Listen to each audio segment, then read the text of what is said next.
Hello everyone, this is Devansh Pandey and welcome to my channel Chess Now. As we all know, we have been stuck at our homes for quite a while now. This has resulted, among other things, in an increase in the number of chess players worldwide. Unfortunately, with new chess players come new mistakes. But why not? For here I am to act as your guide as to you take your journey through the treacherous world of chess openings. Buckle up your seatbelts. First of all, we must understand what exactly a chess opening is. A chess opening is the starting of a chess game, but it has various objectives. They are as follows: capturing the central squares, that is, these squares with your pawns, and developing your minor pieces. Developing your minor pieces basically means moving them from passive squares to active squares. Another important objective of a good chess opening is to castle your king as soon as possible, unless it is absolutely necessary that you do not castle. So today I am going to show you a simple chess opening and a trap you can play in it. Most of the chess games start with pawn to e4. There are various replies black can try. Black can try the Scandinavian defense, pawn to d5, but this is not a very good move in my opinion. Black can also try pawn to e5. This is the Sicilian defense. The Sicilian defense is pretty decent, but the problem with it is it's quite dull, and the main reason most of us play chess is to enjoy the game. And since the Sicilian defense is quite dull, I do not recommend you play it unless of course you're playing competitively. Pawn to b6 prepares for the Caro-Kann defense, which is quite decent too. But today we are going to go over a common move, pawn to e5. Reply with knight f3. Here, if your opponent tries pawn to d6, thus giving support to this pawn, this is called the Philidor defense. This is entirely playable, of course, but I do not recommend it. A good move would be pawn to, knight to c6. This not only develops the knight but also protects the opponent's pawn. Here, if you move your bishop to b5, you have transcended into the Ruy Lopez opening. However, we will not be talking about that today. We will be talking about the Italian game, that is bishop to c4.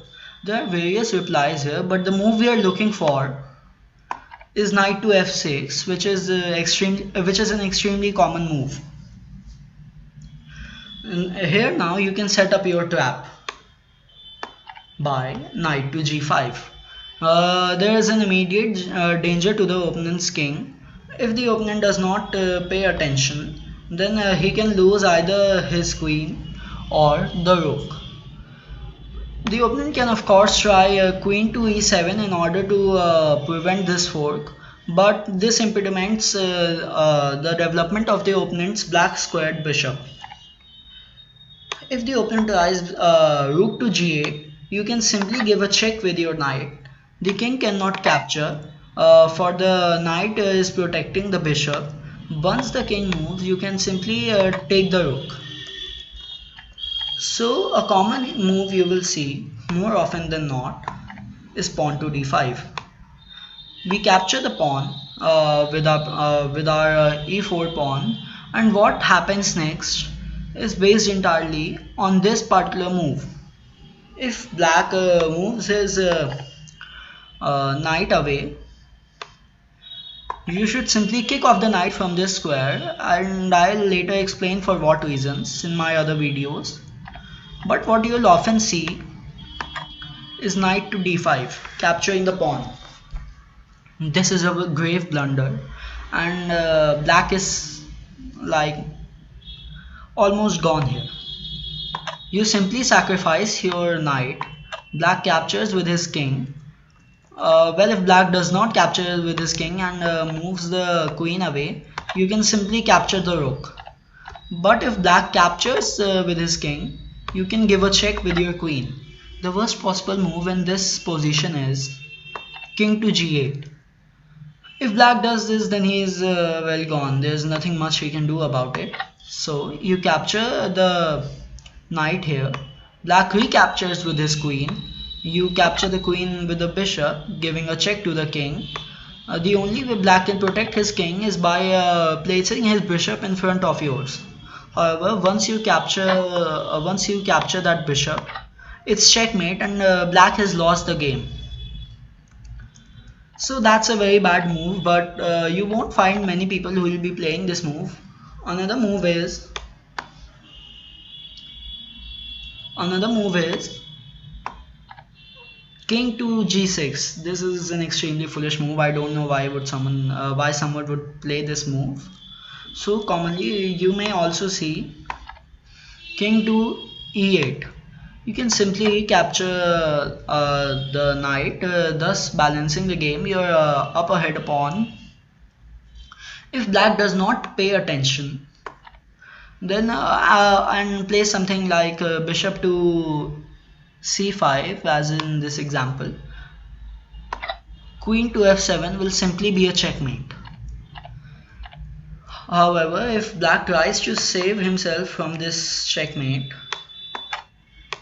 and plays d7, let's say king to d7, although there are no major traps here, you should basically won the game because the black king is in extremely vulnerable position. He can't castle. You can castle on the next move, and of course you're also ahead a pawn. Another move you might see is king to e6. This seems like a very strong move and basically halts the whole position and bites onslaught. But that is not the case. You can develop your knight to c3. Black cannot exchange knights because the knight is currently in a pin. And there is additional pressure on the knight, thus black may try a move such as knight to b4. You can simply kick off the knight with your pawn, and once black retreats,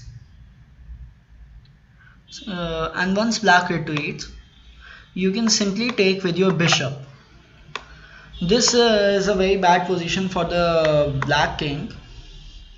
If he tries a move such as let's say king to e7, you can play d4, of course. If black does not pay attention and takes the pawn, you can give a check to the king, and if the king moves back to d8, it's a checkmate. However, if the king does not move back to d8 and goes for, let's say, d7, you can simply capture the queen. This is called the fried liver attack, which I know is an extremely strange name, but another thing you must watch out for. Once you play this, black can also play this move, that is knight to e2. There's a the rook is in a fork, and once you move your king, black can simply take the rook.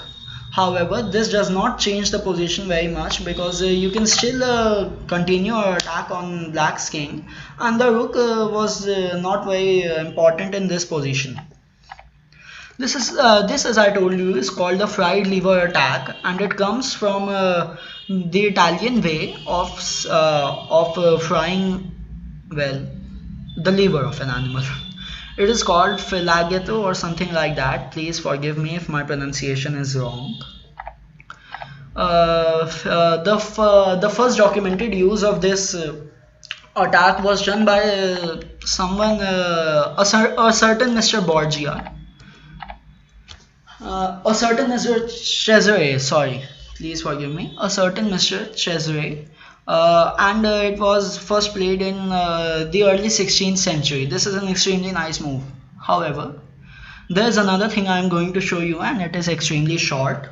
That is the scholar's mate. This, however, this is extremely common in the beginner levels. It starts out like this: pawn to e4, pawn to e5, queen to f3, and let's say knight to c6. bishop to e4, and if black does not pay attention and goes for something such as bishop to c5, queen to f7 is a checkmate. This seems extremely cool, of course, and you might feel like a genius after doing this. It's extremely satisfactory, trust me. But I do not recommend this move, because if this somehow fails and black notices the threat, he can simply defuse it by a move like developing his knight, and your queen's out in the open, and it's never a good idea to deliberately expose your queen in the very opening. So thank you for watching this video. This is Devansh Pandey signing off. Please remember to like, share and subscribe this video if you found it useful. Thank you.